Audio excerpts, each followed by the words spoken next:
দেখছেন সংবাদ সারাদিন। জহিতা রয়েছে আপনাদের সঙ্গে। প্রধানমন্ত্রীর সভায় লকেট সহ সাধারণ সম্পাদক অনুপস্থিত।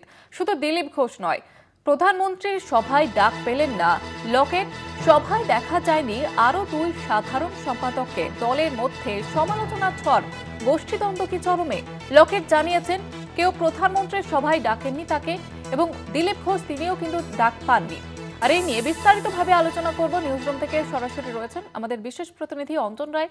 অঞ্জনদা, আমরা দেখেছি যে দিলীপ ঘোষ তাকেও ডাকা হয়নি, তিনিও জানিয়েছেন, এবং লকেট চট্টোপাধ্যায় তিনিও কিন্তু ডাক পাননি। সেক্ষেত্রে কি বিজেপির গোষ্ঠীদ্বন্দ্ব চরমে? দেখো, প্রথমেই যেটা বলি যে দিলীপ ঘোষ গত দুটো প্রধানমন্ত্রীর সভাও ডাক পাননি। তিনি একটা বিতর্কের মধ্যে জন্য তিনি এই ডাক পাননি বলে বিজেপি তরফ থেকে জানানো হয়েছিল। তাকে নিয়ে একটা বিতর্ক সৃষ্টি হয়েছিল। কিন্তু লকেট চ্যাটার্জি হচ্ছে সাধারণ সম্পাদক, এখন প্রাক্তন সাংসদ। তিনি দুর্গাপুরের সভায়, প্রধানমন্ত্রী দুর্গাপুরের সভায় তিনি কার্যত পরিচালনা করেছেন প্রধানমন্ত্রীর সভা। সেখানে দাঁড়িয়ে পরের প্রধানমন্ত্রীর সভায় এবং এই কলকাতার বুকে দাঁড়িয়ে হঠাৎ লকেট চ্যাটার্জি কেন ডাক পেলেন না, তাই নিয়ে শুরু হয়ে গেছে বিজেপিতে চরম গোষ্ঠীদ্বন্দ্ব। আমাদের কাছে যা খবর, যে কালকে নতুন সভাপতি শ্রমিক ভট্টাচার্য যখন দেখেন যে মঞ্চে লকেট চ্যাটার্জি নেই এবং তিনি ঘোষণা করছেন আরেকজন সাধারণ সম্পাদক জগন্নাথ চট্টোপাধ্যায়, বৈঠক শেষের সঙ্গে সঙ্গে সভা শেষের সঙ্গে সঙ্গে তিনি লকেট চ্যাটার্জিকে ফোন করেন এবং তিনি জানতে চান যে তিনি কেন আসেননি প্রধানমন্ত্রীর সভায়। এবং তখন লকেট চ্যাটার্জি তাকে জানান যে তাকে কেউ যেতে বলেননি, কেউ তাকে ডাকেননি। ফলে স্বাভাবিকভাবে বিজেপির নিয়ম অনুসারে না ডাকলে কেউ কোনো সভায় উপস্থিত হতে পারে না, তাই তিনি উপস্থিত হননি।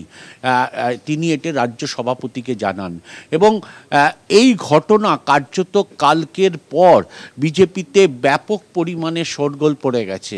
এবং কেন সাধারণ সম্পাদকরা প্রধানমন্ত্রীর মতন গুরুত্বপূর্ণ সভায় থাকলেন না, তারা কেন যেতে পারলেন না, তাই নিয়ে দলের মধ্যে শুরু হয়ে গেছে আলোচনা। তারা জানতে চাইছেন কার নির্দেশে এই ঘটনা ঘটেছে।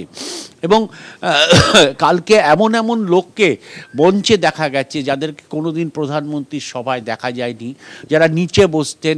এমন লোক ভাষণ দিয়েছেন যারা কোনোদিন আগে প্রধানমন্ত্রীর সভায় ভাষণ দেননি।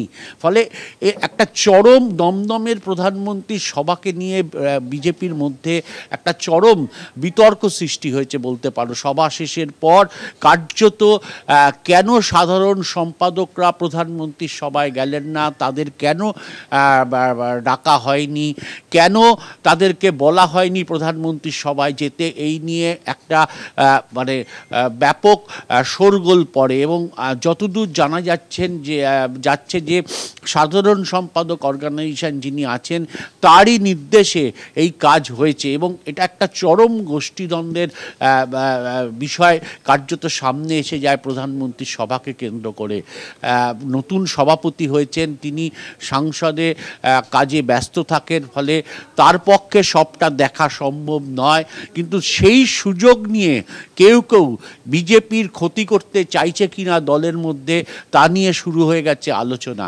নিঃসন্দেহে এটা নতুন যিনি সম্পাদক হয়েছেন তার ক্ষেত্রে এটা একটা চরম কিভাবে ব্যাখ্যা করব, যে চরম একটা হতাশার বিষয় যে তিনি দায়িত্ব পাওয়ার পর প্রধানমন্ত্রীর সভায় রাজ্য দলের সাধারণ সম্পাদক, সাধারণত সভাপতির পর সাধারণ সম্পাদক অর্গানাইজেশন হয়, তারপরে 5 জন সাধারণ সম্পাদক যারা থাকেন তারা হচ্ছে গোটা রাজ্যের সংগঠনকে দেখেন, তারা ডাক পাননি তাদের মধ্যে সবাই।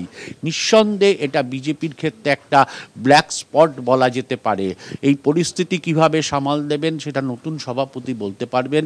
কিন্তু যে ঘটনা ঘটেছে, লকেট চ্যাটার্জির মতন একজন ফিগার, তিনি সাধারণ সম্পাদক পদে রয়েছেন, অত্যন্ত অ্যাক্টিভ, তাকে কেন ডাকা হলো না, এই নিয়ে কিন্তু বিজেপিতে কর্মীরাও সরব হয়েছেন। এবং বিজেপির প্রবীণ নেতারা বলছেন যে বিজেপির নেতারাই বিজেপিকে হারিয়ে দেবে, এর জন্য আলাদা করে তৃণমূলকে দরকার হবে না।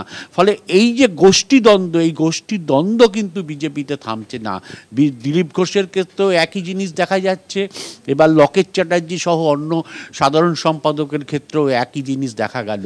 ফলে দলের মধ্যে আপাতত এই নিয়ে শুরু হয়েছে হয়েছে আভ্যন্তরীণ তদন্ত বলা যেতে পারে, যে কার নির্দেশে এই ঘটনা ঘটলো, কে এটার জন্য দায়ী, সেটা দলের মধ্যে নিশ্চয়ই তার ভেতরে আলোচনা শুরু হয়েছে বলে আমরা জানতে পারছি। একেবারে ধন্যবাদ জানাবো অঞ্জন দা, আমাদের সঙ্গে নিউজরুম থেকে সরাসরি ছিলেন আমাদের বিশেষ প্রতিনিধি অঞ্জন রায়। লকেট চট্টোপাধ্যায় তাকে মোদির সভায় ডাক না দেওয়ায় এবার বিতর্ক, নতুন করে বিজেপির গোষ্ঠীদ্বন্দ্ব কিন্তু চরমে।